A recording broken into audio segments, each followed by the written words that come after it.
আজ সন্ধ্যায় সমুদ্র উত্তপ্ত হয়ে যায়, বজ্রপাত হয়, বিপদ আসে।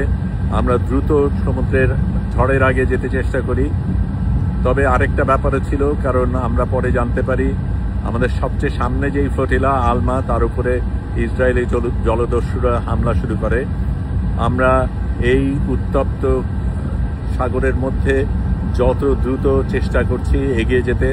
আমরা সবচাইতে পেছনে, সবচাইতে বড় জাহাজ, কাজেই আমাদের উপর কি আসবে সেটা এখনো বোঝা যাচ্ছে না। কিন্তু ইসরায়েল যেটা চেষ্টা করছে সেটা অন্যদের উপর আক্রমণ করে আমাদেরকে সাবধান করার চেষ্টা করছে, আমাদের ভয় দেখানোর চেষ্টা করছে।